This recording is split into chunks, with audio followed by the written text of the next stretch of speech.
बिस्मिल्लाहिर्रहमानिर्रहीम। अस्सलाम वालेकुम नाज़रीन, आप यूट्यूब चैनल देख रहे हैं। मैं इमरान खान हूँ। बहुत अफसोसनाक ख़बर जो है उसके अब फर्दर रिपोर्ट्स भी आ रही हैं कि वाक़या कैसे हुआ। ये पता चल रहा है कि दुनिया का उसके ऊपर रद्द-ए-अमल क्या है और ईरान ने अगले इक़दाम क्या उठाए हैं। बड़ा अफसोसनाक वाक़या ये है कि पाकिस्तान के हमसाया ब्रदर इस्लामी मुल्क में जो सदर हैं वहाँ के ईरानी सदर इब्राहीम रईसी, वो अपने साथियों समेत शहीद हो गए हैं एक हेलीकॉप्टर के हादसे में। गुज़िश्ता रोज़ जो है वो तलाश जारी थी। हमने आपको ये रिपोर्ट भी किया था और ये हादसा तब पेश आया जब एक डैम के इफ्तिताह के बाद वो वापस आ रहे थे और रास्ते में वेदर का बड़ा सीरियस प्रॉब्लम हुआ। फिर हेलीकॉप्टर जो है वो लापता हो गया। हेलीकॉप्टर को ढूंढते रहे बहुत देर तक। बहुत सारी अफवाहें और ख़बरें आती रहीं। ऐसा पता चलता रहा कि शायद कुछ लोगों से रब्ता भी हुआ। मुमकिन है कि हेलीकॉप्टर के क्रैश होने से पहले कुछ लोगों से रब्ता भी हुआ हो, क्योंकि ये रिपोर्ट्स मीडिया के पास आ रही थी और ईरानी मीडिया इसको बता रहा था। लेकिन फाइनली जब रेस्क्यू टीमें पहुंची और ड्रोन की मदद से एक्चुअली तलाश कर लिया गया उस हेलीकॉप्टर को जिसमें सदर इब्राहीम रईसी मौजूद थे, और ये तुर्किश ड्रोन था जिसने तलाश किया। और उसके बाद वहाँ पे टीमें पहुँची, रेस्क्यू टीमें पहुँची। बहुत सारे मनाजिर अब हम देख रहे हैं और बड़े अफसोसनाक मनाजिर हैं। जस्ते खाकी मिल गया है ईरानी सदर का। 5 रोज़ के सौग का ऐलान कर दिया गया है ईरान की हुकूमत की जानिब से। पूरे ईरान के अंदर गम है, तकलीफ़ है। लोग जो हैं उनकी दर्जात की बुलंदी के लिए दुआएं कर रहे हैं। शहादत की मौत है। और इब्राहीम रईसी एक बड़ी सियासी शख्सियत थे, एक बड़ा कद था उनका।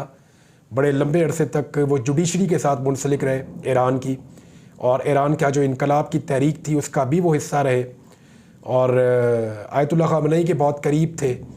पहले भी उन्होंने इलेक्शन लड़ा 2017 में, लेकिन कामयाब नहीं हो पाए।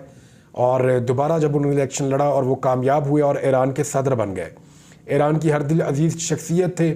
बड़े अवामी फ़ैसले उन्होंने किए हैं, बड़े मजबूत आसाब के मालिक थे। लेकिन अल्लाह रब्बुल इज़्ज़त को ऐसा ही मंजूर था और हर किसी की किस्मत में शहादत की मौत नहीं होती। तो अल्लाह ताला उनके दर्जात को बुलंद करे और ईरान के लिए इस मुश्किल की घड़ी में आसानियाँ पैदा करे। ईरान ने कुछ आम फैसले किए हैं, वो आपको बाद में बताता हूँ। ज़रा पहले ये देख लेते हैं ये हेलीकॉप्टर क्या था और ये हादसा क्यों हुआ। इस बारे में हमें याद रखना पड़ेगा कि ईरान के एक दौर में अमेरिका के साथ अच्छे ताल्लुकात हुआ करते थे। जब ईरान के अमेरिका के साथ अच्छे ताल्लुकात थे तो ईरान ने अमेरिका से बहुत सारे फ़िज़ाई मदद ले रखी थी। उनमें ये हेलीकॉप्टर्स भी हैं जो ईरान के पास मौजूद हैं। ये अमरीकी साख्ता हेलीकॉप्टर्स हैं और अभी भी दुनिया में इस्तेमाल किए जाते हैं। बेल हेलीकॉप्टर इसका नाम है।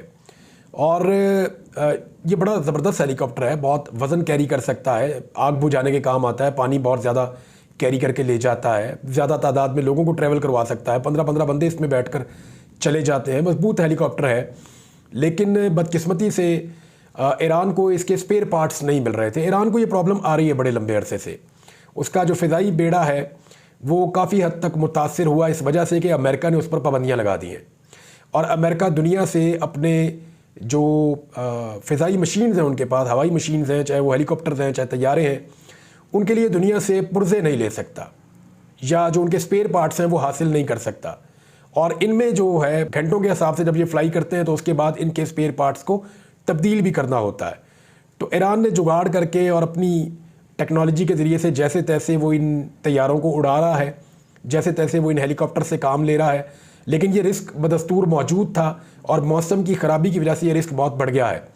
ईरान में जो हुकूमत के कुछ लोग हैं उनका और आम आदमी का ये मानना है कि अमेरिका इसके लिए ज़िम्मेदार है, क्योंकि अमेरिका ने पाबंदियाँ लगाने के बाद इन हेलीकॉप्टरों की मुरम्मत प्रॉपर नहीं हो पा रही थी, जिसकी वजह से ये हादसा पेश आया है। ये नाज़रीन पहला हादसा नहीं है फ़िज़ाई जिसमें कोई सदर जो है या कोई सरबराह मुमलिकत जो है वो जान से चले गए।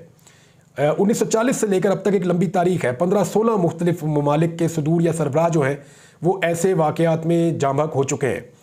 जो पहला वाक़या हमें रिकॉर्ड में मिलता है 1940 का, वो पैराग्वे के सदर थे। फिर फ़िलिपाइन के सदर जो थे वो 1957 में, फिर ब्राज़ील के सदर थे 1958 में, इराक़ के एक सदर थे वो 1966 में, ब्राज़ील के एक और सदर 1967 में, फिर एक बोलीविया के सदर थे वो 1969 में, फिर एक्वाडोर के एक सदर थे 1981 में, फिर मोज़म्बिक के एक सदर थे वो 1986 में, और फिर पाकिस्तान के सदर ज़ियाउल हक़, आप सबको वाक़या याद होगा, वो भी एक तैयारे के हादसे में शहीद हो गए थे 1988 में, ज़िया-उल हक साहब।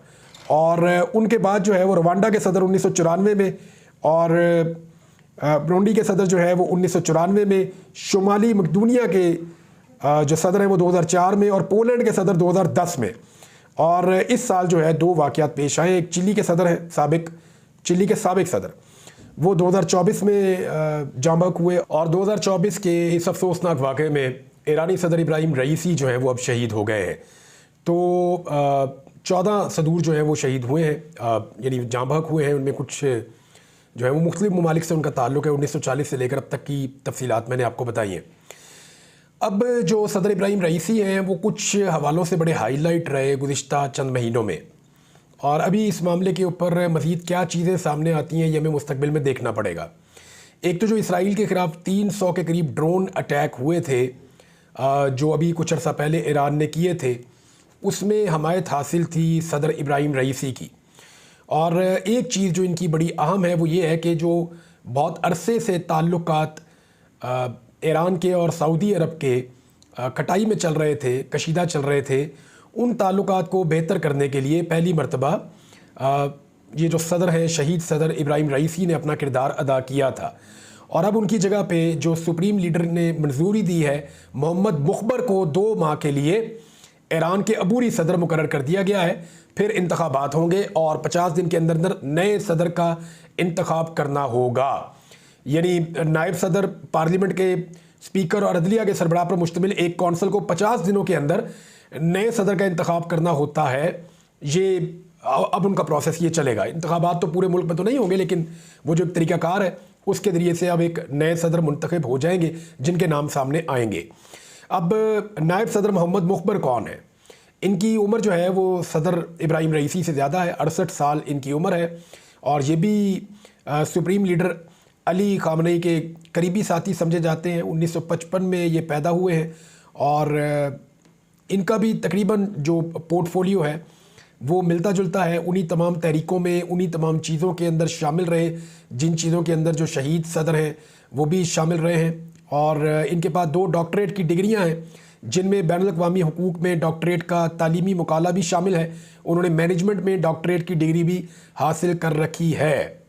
आलमी बरादरी ने अफसोस का इजहार किया है, और आलमी बरादरी ने इसके ऊपर रंज का इजहार किया है। बड़ी तकलीफ दे सिचुएशन है ईरान के साथ। पाकिस्तान ने ख़ास तौर पे एक बड़ा लंबा बयान जारी किया, भारत ने स्टेटमेंट दिया, हमास ने स्टेटमेंट दिया, इराक ने स्टेटमेंट दिया, इसराइल का स्टेटमेंट जो है वो भी एक मौजूद है, लेकिन डायरेक्टली उनकी हुकूमत का स्टेटमेंट तो नहीं है।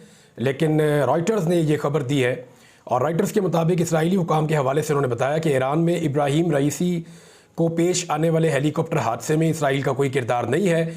और रॉयटर्स खबर रसां एजेंसी के मुताबिक इसराइली ओहदेदार ने नाम ना जाहिर करने की शर्त पर बताया कि हेलीकॉप्टर हादसे में हम मुलव्विस नहीं हैं। लेकिन ऑफिशियली इसके ऊपर इसराइल क्या कहता है उसको हम देख लेते हैं। जब स्टेटमेंट आएगा उसके ऊपर हम बात कर लेंगे। बड़ा मुश्किल वक्त है ईरान के लिए, और हम बतौर पाकिस्तानी उनके गम में बराबर के शरीक हैं।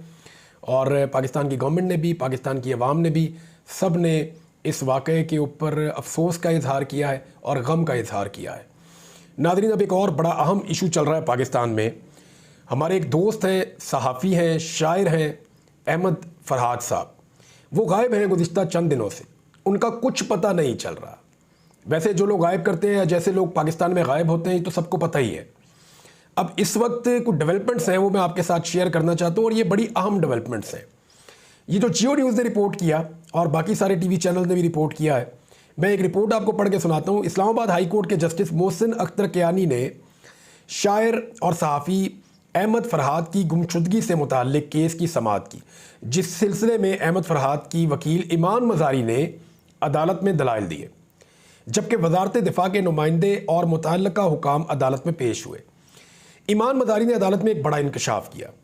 उन्होंने कहा कि अहमद फरहाद की अहलिया उरूज ज़ैनब को व्हाट्सएप के ऊपर एक कॉल आई, और उसमें कहा गया कि अदालत में अपनी दरख्वास्त वापस लेकर ये बयान दे दें कि अहमद फरहाद अपनी मर्जी से कहीं गए हैं तो फिर फरहाद हफ्ते को वापस आ जाएगा। ये वादे तौर पर जबरी गुमशुदगी का केस है। अगवा बराए तावान होता तो व्हाट्सएप कॉल करने वाले पैसा मांगते। अच्छा, इस पर जस्टिस मोहसिन अख्तर कियानी ने कहा कि इन्हें अब हर सूरत में बंदा चाहिए। एक आदमी को अगवा करके रखा हुआ है, अपने ऊपर से अगवाकार का लेबल हटवाएं। सेक्रेटरी दिफा जाती हैसियत में पेश हों वरना वारंट गिरफ्तारी जारी कर देंगे। वजारत दिफा के नुमाइंदे ने अदालत को बताया कि ISI ने कहा कि हमारे पास मौजूद नहीं है, जिस पर अदालत का कहना था कि आप तहरीरी तौर पर जवाब जमा करवाएं, मैं वजीर दिफा को बुलाता हूं। जस्टिस मोहसिन अख्तर कियानी ने रिमार्क्स दिए कि सेक्रेटरी दिफा और इनके अफसर अदालत को जवाब दें। इस्लामाबाद हाई कोर्ट ने सेक्रेटरी दिफा को जवाब जमा करने की हदायत कर दी। एडिशनल अटॉर्नी जनरल ने बताया कि हमने FIR दर्ज कराई है, जिस पर जस्टिस मोहसिन अख्तर कियानी ने इजहार बरहमी करते हुए कहा कि FIR दर्ज करके आपने कोई एहसान तो नहीं किया, यानी वो तो उनका काम है। अदालत ने रिमार्क्स दिए कि मैं जब फैसला दूंगा तो फिर यह मामला गुमशुदगी से कहीं और चला जाएगा। यह मामला इतना आसान नहीं है कि जब चाहे किसी का दरवाज़ा तोड़कर बंदा उठा ले। यह मामला अब ख़त्म होना चाहिए। जस्टिस मोहसिन अख्तर कियानी का कहना था कि एक तरफ मैसेज भेजते हैं और अब कहते हैं हमारे पास नहीं है। इस्लामाबाद हाई कोर्ट ने सेक्रेटरी दिफा और सेक्रेटरी दाखिला को कल जाती हैसियत में तलब कर लिया। अदालत ने रिमार्क्स दिए कि यह मुल्क या तो कानून के मुताबिक चलेगा या एजेंसियों के तरीके से। जस्टिस मोहसिन अख्तर कियानी, ये मामला अब ISI के दायरे इख्तियार से निकल चुका है। ये इनकी नाकामी है कि वो अपने दायरे इख्तियार में कोई काम नहीं कर सकते। दूसरी सूरत में DG ISI और DG MI पेश हों। अगर इदारे कोई काम नहीं कर सकते तो इनकी ज़रूरत नहीं। जस्टिस मोहसिन अख्तर कियानी ने रिमार्क्स दिए कि वज़ीर दिफा और वज़ीर दाखिला को तलब करूंगा, फिर मैं वज़ीर आज़म को तलब करूंगा। ये मामला इतना सादा नहीं है। फिर वज़ीर आज़म और पूरी काबीना को तलब करूंगा, पूरी काबीना को यहां बिठाकर उनसे फैसला करवाऊंगा। कल सेक्टर कमांडर का बाकायदा बयान लेकर अदालत में पेश हो। जस्टिस मोहसिन अख्तर कियानी का SSP को हुक्म, रिमार्क्स दिए आप बयान लें, फिर मैं सेक्टर कमांडर को भी तलब करूंगा। सेक्टर कमांडर कोई चांद पर नहीं रह रहा, इनकी हैसियत क्या है।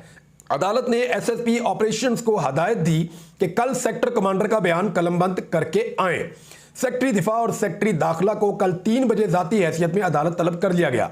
अदालत ने एडिशनल अटॉर्नी जनरल को हदायत दी कि दरमियान में मगवी की बीवी से कोई राब्ता नहीं करना। जस्टिस मोहसिन अख्तर कियानी जो है वो इस मामले को ऐसा लगता है किसी मंतकी अंजाम तक पहुंचा कर रहेंगे।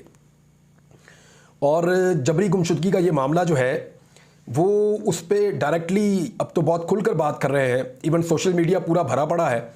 अहमद फरहाद ऐसा लगता है कि उन्हें उठाने वाले शायद छोड़ना चाहते थे, लेकिन वो इस शर्त पर छोड़ना चाहते थे कि मुकदमा वापस लिया जाए, बकौल जो ईमान मज़ारी कह रही हैं कि उनकी अहलिया को जो टेलीफोन कॉल आई।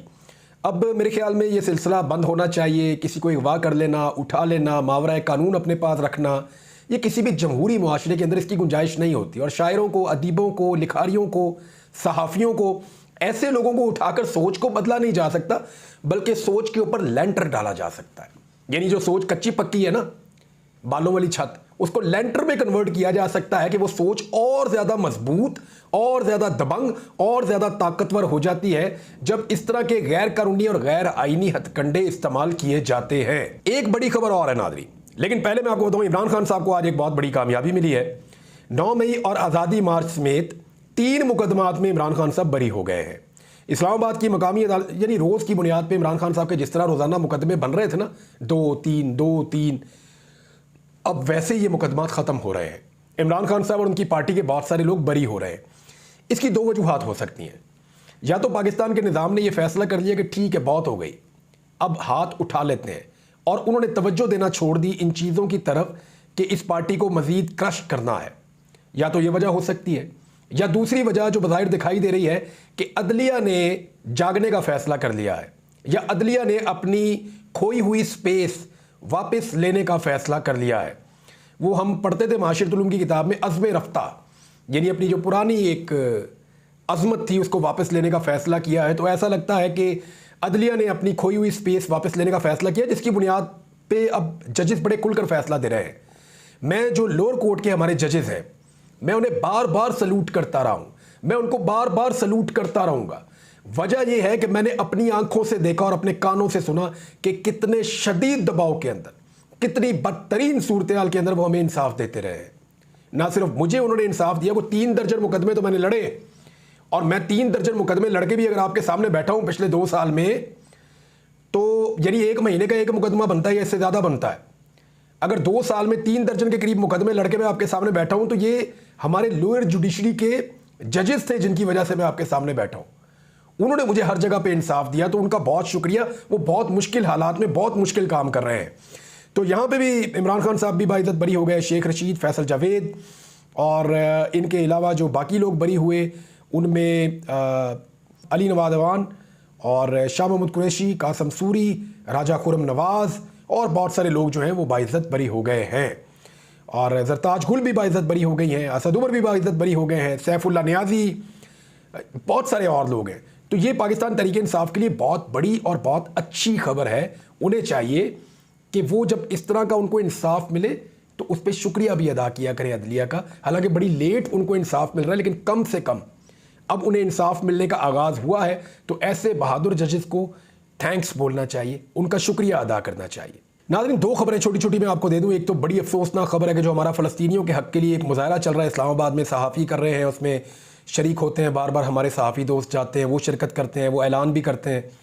उनके अलावा यानी गज़ा के लिए हम कर रहे हैं, जो रफ़ा में मुसलमानों के साथ हो रहा है, जो जुल्म और बर्बरियत इसराइल कर रहा है, उसके हक़ में आवाज़ उठाना हम सबका हक़ है। अब जमात इस्लामी उसमें पेश है।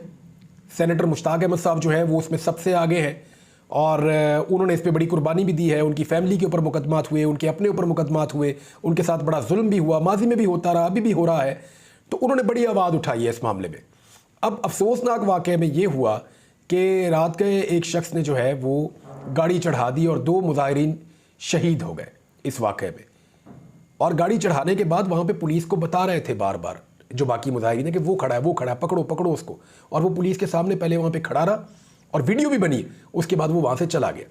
तो बाद में जो है वो उस आदमी को गिरफ्तार करके उसको थाना कोसार मुंतकिल कर दिया गया है। लेकिन पुलिस ने, पता नहीं बासर आदमी है या क्या वजह है, ड्राइवर की शनाख्त जब ये खबर मेरे पास आई तो तब तक तो जारी नहीं की है। बहरहाल इसमें जो है वो सेनेटर मुश्ताक अहमद साहब कह रहे हैं कि इस खून नाहक के ज़िम्मेदार शहबाज शरीफ और इस्लामाबाद पुलिस है। 8 रोड से जारी पुरअमन धरने पर सोची समझी साजिश के तहत हमले के मनसूबा साजों को गिरफ्तार किया जाए। वो इसको एक कत्ल का वारदात करार दे रहे हैं और उनकी बात सुनी जानी चाहिए। जो आम तरीन मामला चल रहा था इस्लामाबाद हाई कोर्ट में, जिसको जस्टिस तारिक महमूद जहांगीरी साहब सुन रहे थे, उन्होंने फार्म 45, फार्म 46 के मामले के ऊपर इस्लामाबाद के 3 कौमी असम्बली के हलकों पर बड़ी अहम तरीन डेवलपमेंट हुई है। और जज साहब ने क्या कहा और मामला किस तरफ जा रहा है, ये मैं आपको अगले वीलॉग में बताऊंगा। अब तक के लिए इतने, अपना ख्याल रखिएगा, अपने इस चैनल का भी। अल्लाह हाफ़िज़।